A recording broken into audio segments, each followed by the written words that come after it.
Mercedes is the clear king of the track when it comes to controlling the world of Formula One, year after year. Because of their constant commitment to innovation and performance, this powerhouse team has continued to push the frontiers of what's possible in racing.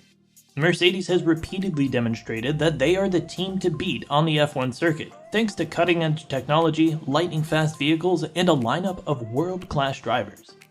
We were all expecting a considerably higher performance with the new release of the W14, but we were just a little bit disappointed. But hey, Mercedes just revealed that it has a backup plan for this. Stay tuned till the end of the video as we uncover what it is. But first, before we dive into that, let's go back a little to the beginning. What was so wrong with the W13? W13. Well, it may be easier to identify what went right with the Mercedes W13 as F1 reverted to ground effect design, where tunnels beneath the car help create downforce, effectively sucking it to the surface. A new word entered the series lexicon, and that is porpoising. Mercedes suffered the most as a result of their bobbing behavior.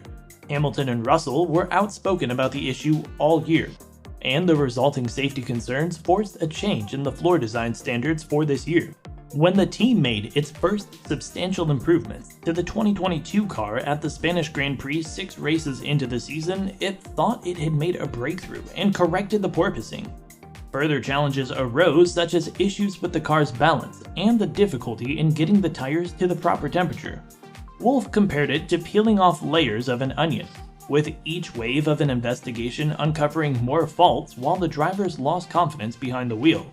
It wasn't until a late season improvement package at the United States Grand Prix, round 19 of 22, that Mercedes re-emerged as a genuine front-runner threat.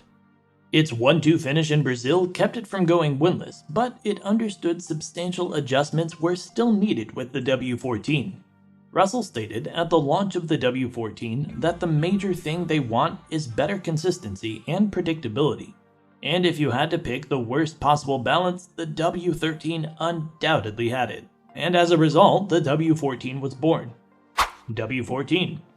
Mike Elliott, Mercedes' technical director, was hesitant to, start all over again. They claimed that if they tore it all up and started over, they would go even further backwards, and it's all about making the correct choices. And despite the fact that they had a lot of issues last year, he still believes there was a lot of goodness in the car.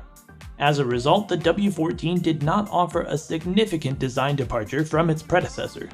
Despite Wolff's claims that the car's DNA and architecture would change, Mercedes preserved the Zero Pod, a very slim side pod shape that improves airflow to the rear of the car.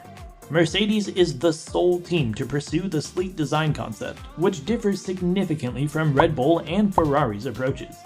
Wolff did not believe Mercedes' poor performance was due to the side pod design, but he did allow that it may alter as the season progresses. During the launch, the team made several changes to the W14's bodywork, particularly around the engine cover, with a deeper gully to improve airflow to the rear of the vehicle instead of the conventional side pods.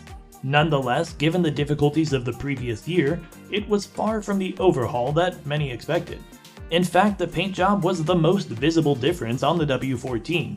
To conserve weight, the team ditched its typical silver livery in favor of the black worn in 2020 and 2021 as part of the W14's anti-racism mission. This meant that it could run bare carbon on the majority of the car and save a few hundred grams without affecting the overall appearance. Wolff also stated that there isn't a lot of weight saved on the paint, but it demonstrates the intent of what they do. But what exactly is the backup plan? Okay, we do know how smart Mercedes is, and we can't question most of their decisions, so what do they have as a backup plan this time? Plan B. Well, get ready for this. Actually, before we get to this, don't forget to hit that like and subscribe button for more amazing content. All done? Well, here's what. Mercedes apparently has a second car design in the works, despite electing to give its daring Zero Pod design another shot this year. The Silver Arrows, who will be back in black this season, will be desperate for a great season after a terrible season in 2022. Mercedes had become accustomed to setting the standard over the last decade, but their W13 car was unable to fight for regular victories, putting them behind the frontrunners. We already mentioned that Mercedes executives believed that their aerodynamic design with no side pods, which defined the rest of the grid, was not the issue, so they stuck with it for the W14 with some minor tweaks. And yet, it looks like their faith in the zero-pod concept is fading. According to Sky Sports pit lane reporter Ted Kravitz, Mercedes has also devised a different aero package that looks more like the one used by defending champion Red Bull in case they experience another setback. He said that they're giving their main plan, which failed last year, another shot, but he suspects that they have a plan B in the works, and if necessary, they can fall back on plan B, which is the Red Bull or Ferrari way of doing things in the midst of the season. Creating two distinct aero design concepts for the upcoming season may come at a cost. In this budget-capped era of F1, teams can only spend so much money on car development. Therefore, Mercedes will most likely have less to spend on innovations as the season develops. It remains to be seen whether a change in strategy will be required. Mercedes rejects rumors that their behind closed doors shakedown was hampered by technical issues, but gremlins will be more difficult to conceal if they emerge during preseason testing this week. Mercedes believes they understand what went wrong with the W13 design, but are skeptical that its successor will come screaming out of the gate at the start of the new season. Kravitz said that these rules are what they are for a few years still, so they've got to get it right at some time. But at the moment, they're saying that they think they've got a proper hold on what went wrong last year, and they still think that their method, which is unique in the pit lane, having extremely thin side pods, is the way to go aerodynamically. The floor generates the majority of the downforce, which you can't see, but they warn, don't anticipate anything too quickly. So, with the new W14 car, or even the Plan B, what is the near future like for the team? The future. Well, Hamilton and Russell got their first long drive in the new Mercedes in Bahrain, having gotten a taste of it in a shakedown at Silverstone following the unveiling. The W13 sounded the alarm at the stage last year, making it a critical time to examine if the improvements had paid off. The initial impressions were positive, and some time ago Wolff was quick to claim that there was no bouncing, referring to its progress in the porpoising department. Both drivers claimed a better sensation behind the wheel this year after a trouble-free first day of testing in Bahrain. A more challenging second day followed, highlighted by Russell's hydraulic failure in the evening. Hamilton stated that there are still some underlying issues that they're working through, specifically with the car's configuration. Yet the team is more pleased with its current situation than it was in the preseason last year.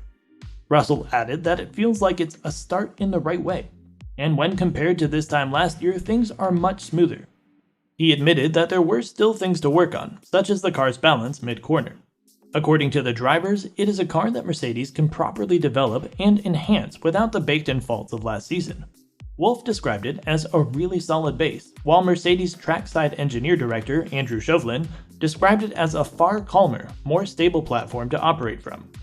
Does this imply that the W14 will return Mercedes to the top? Well, not quite yet.